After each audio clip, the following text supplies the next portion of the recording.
Hi, I'm Zibby Owens, the creator and host of the award-winning podcast that you're listening to right now. Thank you so much, called Moms Don't Have Time to Read Books.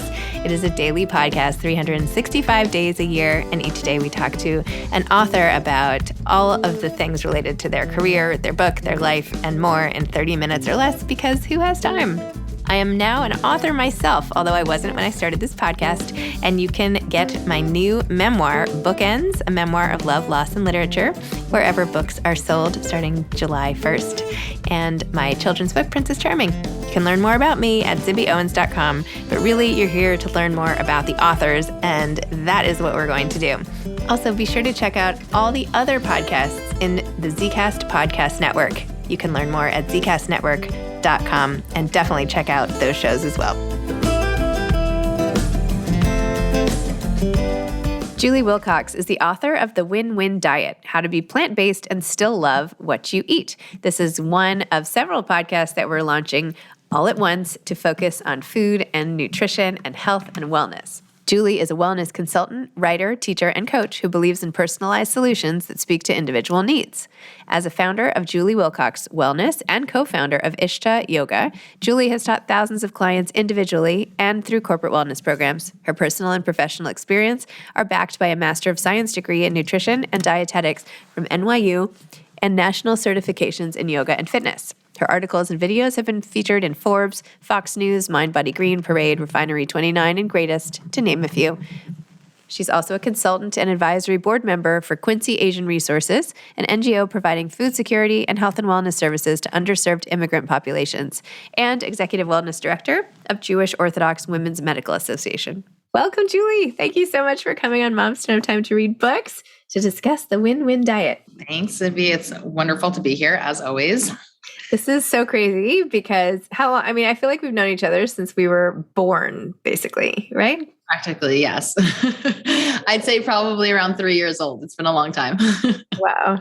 I feel like I have all these baby pictures of me, even with like your sisters at like my birthday party or something. Like they were, I mean, your older sisters were like these cooler older girls. And I don't know, it's just the coolest thing, right? And here we are. So it's awesome to have friends that go that far back and it is unique. We're very lucky, I think. It's true. Probably because so many of us have stayed right here. Yes. Born and bred New Yorkers. Yeah. Once a New Yorker, always a New Yorker. Okay. Before we dig into the specifics of the book, how did you get into this whole area of interest, nutrition, food, lifestyle, all of this, wellness, everything? Like, give us the quick background from when you were 3 and we were hanging out to now. Okay, so it goes back pretty far, but not quite that far.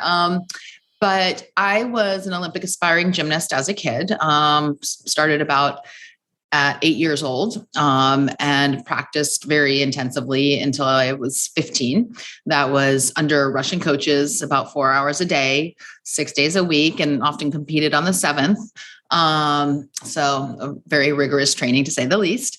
And of course, food and nutrition was an important topic of conversation and life and lifestyle. At that time, it was really geared towards showing up, being, extremely slim, having very low body fat, and enough energy to compete at your highest level. But ironically, it didn't focus so much on individuality or even necessarily proper nutrition. But what I did take away from that experience was an extraordinary amount of discipline and structure, and the knowledge of how to use that and implement that throughout my life to my advantage, essentially. Later, I became a yoga teacher and studio owner. And at that time, as an adult, I really learned to bring mindfulness and balance into my equation to really kind of soften those rough edges, perfectionist edges that I had, as a kid. And then certainly until I got to this point, they still sort of lingered with me. So that brought me to a much more content place in all aspects of my life. And then finally, I went back to school to get my Master's of Science in Nutrition and Dietetics at NYU. And I really was able to learn about the hard science of food and nutrition. And that was really important and gave me that knowledge about the personalization when I spoke just a moment ago about, even as a gymnast, kind of focusing diet on your specific needs as an individual human being was not attended to. And when I went to school and I was studying and immersed in the academics of it, and reading all the research and the evidence, that's what came out most powerfully to me. And I just am so passionate about it all, and finished the degree and dove into writing this book, which really is about how to finesse a personalized plant-based diet. Wow. So what do you eat? What did you have for breakfast? What's here? Seriously, what do you eat in a day? I'm curious. Yeah. Well, this morning actually was atypical because I developed a new recipe this week, which was inspired by a dish I had in Miami about a month and a half ago. And it's my variation on it is half a papaya filled with tahini, drizzled with honey, and topped with some of my homemade granola, which the recipe for that is in the book, and some berries. Well, that sounds good. That was this morning. Typically, I will otherwise have my antioxidant smoothie, which is also in the book, and I will top that with some of the granola as well. And that's a good, I think, 5-day-a-week breakfast meal. For lunch, I usually have my go-to salad, which is some kind of green lettuce, often romaine or sometimes arugula, cherry tomatoes, walnuts, cucumbers, avocado, and then a plant-based protein or a couple slices of cheese or something, and my white balsamic dressing. And then dinner, and I'll usually have a almond flour tortilla with that, or if I have some leftovers of something from dinner the night before, maybe my plant-based meatballs, or some tofu, whatever that may be, I'll throw that in. And I'm kind of make it in little piles, and it's really yummy and delicious and beautiful. And then for dinner, it changes up. That's where I really kind of like to have the most variety. I believe in the discipline and the structure and the routine pretty much for 2 meals of the day, for breakfast and lunch. And then I have anything from fish to veggie bowls to pasta. Yes, I eat pasta, pizza, tacos is a favorite. I've been really into Korean cuisine lately. And I do eat quite a bit of tofu. So I love that tempeh, seitan dishes. And do you eat dessert? I know you have this avocado, what is it? Avocado mousse or vegan mousse or something. Cause I was like, ooh, yeah. Yeah, I do eat dessert. I have a serious sweet tooth. And that ranges from dark chocolate to, I'll have occasionally some frozen yogurt, occasionally some ice cream. I have in the book also a whole wheat chocolate chip cookie recipe. That's an eggless recipe. That's delicious. So I'll make those and I'll freeze the dough. And then when I want it, we just heat them up, my daughter and I, and have our fresh, delicious home baked cookies. So I do eat dessert. And all these recipes. So half your book, not half. Yeah, half your book-ish has all these amazing, delicious sounding, making me hungry type things sorted by, category. Did you invent all these recipes? That's a whole skill set in and of itself. It's like testing recipes and doing all that stuff. Did you have to do all that? I did. Wow. It all. Wow. It was fun. It's a creative process for me. Ironically, I've never been the type of person that can follow others' recipes. Okay. So I've had to rely on my own creativity in the kitchen to get anything done. I'll always make mistakes if I follow others' recipes. So I just decided to start writing down what I was doing in the kitchen on my own, and then just developing new recipes. I worked with a recipe editor once I sort of had, a good portion of them down. So that was a fun experience, and voila, 95 recipes. Wow. Oh my gosh. They all just sound so good. And did you always like to cook like this? Was this a thing? I know you had trouble following others, but I mean, just in terms of an enjoyment standpoint. Yeah. I mean, when I was young, we always had delicious food around the house. My mother went to the Cordon Bleu in Paris when she was young. So she was always doing something interesting in the kitchen. So I had many years of observation and she's a doctor. That's amazing. Like, look at that. Yeah. So I think it was when after college and I started living on my own outside of the school context that I really started experimenting with cooking, and just kind of over the years became more and more. And it's something I really enjoy, and I get my ideas from restaurants that I eat out at, what other people make when I see beautiful pictures. So I just kind of harvest ideas from all over the place and then do my own thing. Then I start from scratch, and I kind of take what I like, what I don't like. Maybe I want to add something new, some interesting flair or some herbs and spices. So that's about how it goes. So for somebody who's not eating a plant-based diet, and I know you have different on-ramps, right? From this to that, pescatarian to which is really useful and user-friendly in the book and everything. But how hard have you seen it with people you've tried to like coach into doing this or whatever, to really morph into a new category and then be able to maintain that for a while and not just like test it out? If you do it gradually, which is my approach and methodology, it's not difficult. And that's the beauty of it, is that it is sustainable. So unlike so many fad diets that are out there that, you can do for a few days, a week, month, this is something you can do for life, as long as you kind of go through the transitional periods and you do the assessments and make sure that your body is responding okay, make sure that you're emotionally well, psychologically well. I go through in the book exercises and ways to do those assessments. If you go through that process, it's a smooth kind of ride. Wow. So what was it like turning this into a book? I spent the year of the pandemic writing it. So I started January of 2019, and I thought it was just going to be sort of a side fun project. And I thought if I ever wanted to get it out there in the world, I might self-publish it. That was kind of the only plan that I might have had in the back of my mind. And then the pandemic hit. And so I was going to kind of get back to my business and start building out my client base again after I'd finished, the 4 years of school that I had done. But when COVID came about, I just decided to put my nose to the computer and make this kind of a full-time ordeal. And so it took me a year to get a really solid draft done. And then I had some introductions to a couple of agents and publishers, and I went out to them. One of them picked it up and was very excited about it.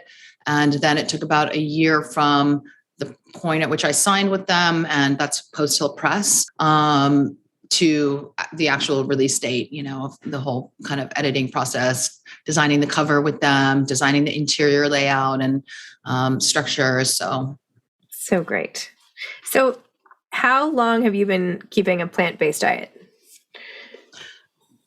I was an omnivore till I was about 8 years old. Then I became vegetarian at about 14. I saw a film on factory farming in school in the 9th grade in biology class. And that really turned me off from meat. And at the same time, one of my sisters had already been vegetarian as well. And as you may well know, who we surround ourselves with really impacts the choices we make as far as diet is concerned. So I became vegetarian, and I was vegetarian for 10 years. So theoretically, since I was 14, I was plant-based. But then after I graduated from college, I became pescatarian, which is also a plant-based diet. And I've been pescatarian since. Amazing. And you go through all of what those things are, what the differences are with pescatarian, what you can and can't eat and all that, So what is the main benefit? I know you go through all of the different eating methodologies and everything. But if there's someone listening who's like, yeah, I'm not giving up meat, I just can't. Like, you've got to really convince me that this is worth it. Why is it worth the energy to convert? Yeah. So, well, first of all, that person could be flexitarian, which does allow for some amounts of meat and certainly dairy and eggs as well. And the idea there is to reduce the amount that you eat and make better choices about the quality that you're consuming. But to answer your question, any of the 4 eating patterns I cover in the book are associated with enhanced energy, sleep, immunity, strength, mood, and they all reduce the risk of a whole host of chronic diseases, from type 2 diabetes to obesity, autoimmune disease, cognitive disorders, cancer, cardiovascular disease, and hypertension, of course. So the health benefits are myriad. And then, of course, you also have, doing a service to the environment and animal welfare, of course. Wow. So where do you want to take this whole enterprise of yours? Like, what's your goal? What's your dream pie in the sky, blah, blah, blah? I just want to keep educating people. I'm doing a lot of speaking now at universities. I love working with that demographic because I feel that age group is super hungry for this information, ready to take it and use it. Already kind of thinking along those directions, much more so than our generation, and certainly our parents, more concerned about the environment, more concerned about animal welfare even. And so education is a big part of it. I do that also in the nonprofit world. So bringing the knowledge and the information to people that don't have easy access to it in, public school systems, whether it's, in the Bronx or other areas of the city that just, are in need of the information and the food itself, So I do a lot of work there. And then I'm working on another book as well. So that is definitely a project. And I'm back to my coaching business. So I work with individuals one-on-one. I work with corporations developing wellness programs for their employees. And then, of course, educational institutions as well. Wow. That's really exciting. Yeah. Is there anything about this lifestyle? Like, do you ever feel constricted? Like you want to rebel and go off and eat 5 bags of M&Ms or something? I don't, because I give myself the space in the room and the allowance to basically do that. As I mentioned, I do eat dessert. I love sweets. And I am disciplined and structured enough of the time about how and what I eat and how much I eat, that if I want to go you'll never see me take a, huge bag of Frito-Lay or something like that and eat the whole thing. But I pretty much eat what I want. So it's not, ultimately, this approach is not restrictive. So I don't feel deprived. I don't want anybody else to feel deprived. I don't want people to feel like they have to make sacrifices, but they too learn how to make space for the deliciousness that, you want sometimes, but just not all the time.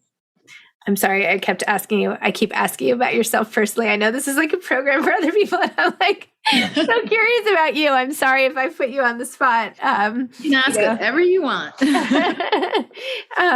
Wait, so what is your next book going to be about?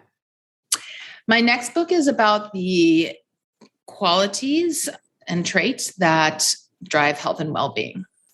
So the internal personal qualities and traits, as opposed to the foods we put in our mouth, the exercise we do, or anything else, because typically on this topic, it's always what can we do that's outside of ourselves to enhance our health and well-being? And this is about the internal necessities, essentially. That is really cool. Personality, character, traits. There are 8 of them, actually, really? Which I'm not going to reveal yet right now. Okay. Yeah, that sounds very, very interesting. 8 qualities of supremely healthy people and how to get them. Wow, I like it. I did my senior thesis. I was a psych major, and it was on how the application of social comparison theory applies to eating disorders and eating situations, and how much you notice what other people eat and how much people are working out, and does that correlate with depression, anxiety, like history of eating disorders and all that stuff. And of course it does. What did you discover? I discovered that. Exactly. And was that no one had done that study before, so I did it.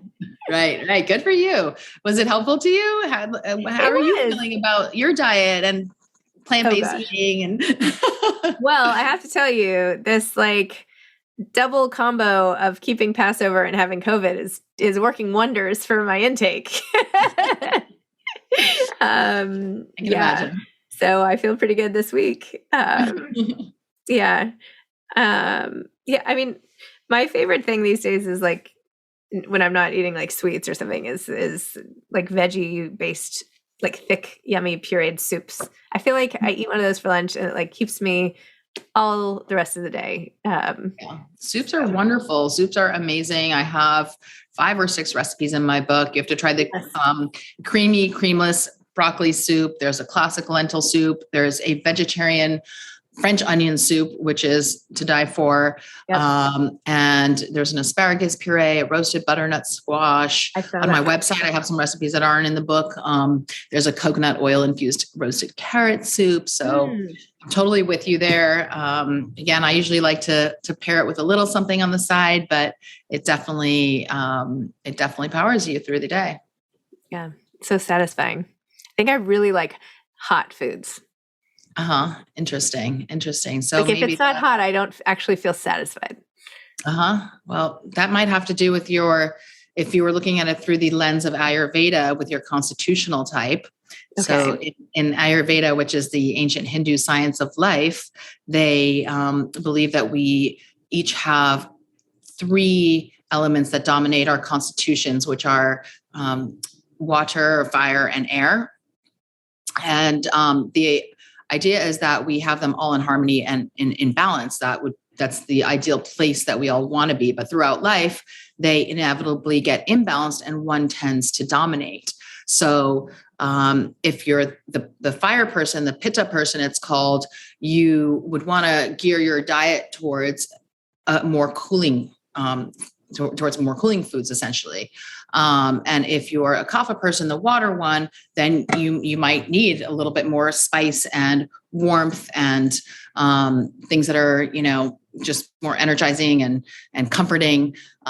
So that's a whole area of interest that, I learned from my years as a yoga teacher.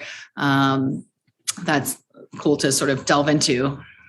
That could be, you might be a kapha person and therefore you are eating pitta foods to sort of balance out. Interesting. Well, thank you for that. Yeah. It's been more recent that I've noticed that. I'm like, why? I'm like, my husband like cools things off and I'm like, it's ready. Let's eat right now. It's getting cold, Oh, interesting. I love it. Well, see, I'm a fire person. I'm a pitta person. So I'm always looking for the cooler foods. And that's why at night, my desserts are typically something that's like a frozen dessert, it'll be like a frozen yogurt or an ice cream or a sorbet or, something that's cooling a mousse. I like that. And my salads are, that's what I typically eat at lunch. Also, I just like colder foods. And I believe that is also like working out that balance that I don't quite have. Interesting. So my life is not in balance. Hell's to freeze. Google it, Zibby. After we finish, go look at the doshas. I feel like I learned about that at some point. I did the, what was it even called? I did some online year-long course, Center for something Nutrition. Yeah. Integrative Institute of Integrative Nutrition. I did that a long time ago. I did learn about that, and then I forgot it right after. So there we go. Time to refresh your memory. Time to refresh. Absolutely. Okay. Well, having written a book and gotten through this whole process, what advice would you have for aspiring authors? I would say at this point, I wrote my entire manuscript before I went out with it. And interestingly, when I met with my editor the other day, I was like, can I now just write the proposal and go out with that? Because it was great that I got the manuscript done, and I don't think I would have gotten a publisher had I not gone that route as a first-time author. But there's something nice to think that you can just start with a proposal. And she told me, I'm curious to know what your thoughts are, that it's actually going more in the other direction now. And if you can have a full manuscript done, that certainly can work to your benefit. What are your thoughts on that? It depends. I think it's always better. I think it's always better to have it. Right. I mean, when we're evaluating manuscripts, it's like I could hope that this proposal would be good, or I could see that this one is good. So it's not that it would eliminate one, but if you have to choose between an unknown and a known, you can always work with something in the known, right? You can always say, okay, this is good. Let's keep this part. Let's delete this. Start over here. Like one book, we basically had her rewrite, but I don't know if we would have taken her book if we hadn't have seen it. Right. Right. So that's one piece of advice I'd give. If you can write the whole manuscript, that's, I think, a good way to go. The other thing is of course, always who you surround yourself with is really meaningful. And, depending on the type of writer you can definitely kind of get your work done and then sort of get eyeballs on it. I personally worked with a development editor, which was necessary for me just because I wanted someone that was really an expert in food, given the topic that I was covering. Because even the recipes, there are so many details that are needed in how you exactly write a recipe. And so I didn't want to have to backtrack a ton. So I had her on from the beginning, and that was really, really helpful.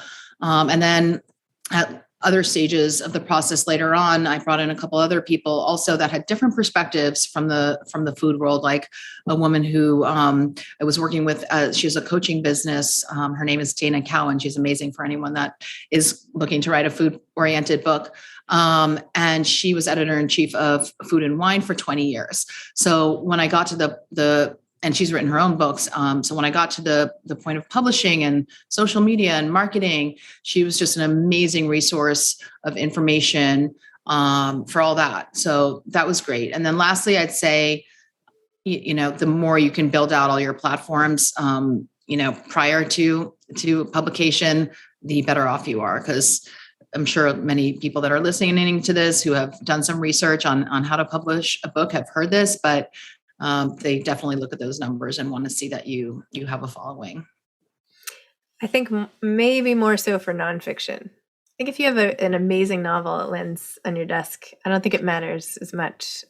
That could be. I mean, look, I don't have a huge following myself, and I got, my book published, so I don't think it always matters, but that's the message that I got from the very beginning. Yeah. So people gave me that message too. I was like, oh, okay. All right. Yeah. And if it's not true for fiction or for the books that you guys take in, kudos to you. That's amazing, because I feel personally that it shouldn't be all that important. I think it's kind of taken up too much space in our world and our lives. I totally agree. As I spend like an entire day on social media with my book launch, and I'm like, does this even do anything? I don't know. I don't know. People are trying to solve this mystery formula all the time, but you have to find other creative ways also of selling books, and that's something that I'm still learning at this point in the process. Like speaking at these universities, like it's a great gig because not only do I get to do the part that I love, which is the education and interaction with students, but the universities then buy like chunks of books. That's really smart. Yeah, that's smart. I love it. And for me, I think that I sell more books that way probably at this point than I do through social media. So, yeah. And then, another route that I'm going to is my book is going to be carried in spas. So that's also phenomenal. So I think people just really need to explore all different avenues as to how to get the book out in the world. And there are many, and so many that you can even think of at first. Did you contact each individual spa, or have you partnered with a chain, or how are you doing that? So one that I'm sure you know of is Naturopathica. Yeah. So they have spas in the Hamptons and in New York. And since I and you have been going out east ever since we've known each other, that just sort of was like a natural collaboration. So pretty much like places that I love to go or people that I know there. So you want to have your allies, because also like I have definitely a small crew of people that, are doing a lot of work for me for free, whether it's family, whether it's friends, and, Right. are getting the word out and have connections places, and they hook you up. So that's great. Love it. Thank you, Julie. This is so fun. Congratulations on your book. And I'm excited for you. Thank you. And I hope you get better soon. And congratulations on everything that you're doing, and good luck on Thank you. what's to come. I want to try some of these recipes. That's my Yes, you absolutely need to. Please do. And if you have any questions about any of them, let me know. Okay. All right. Bye-bye. Okay. Bye. Thanks for listening to this episode of Moms Don't Have Time to Read Books. Don't forget to follow me on Instagram at Zibby Owens and at Moms Don't Have Time to Read Books. Also sign up for my newsletter at zibbyowens.com and sign up for my virtual book club and meet lots of authors on Zoom every other week. Thanks so much to Steve and Ryan at Texture Sound for the sound editing. And thank you to Morning Moon Productions for providing this fantastic intro and outro music.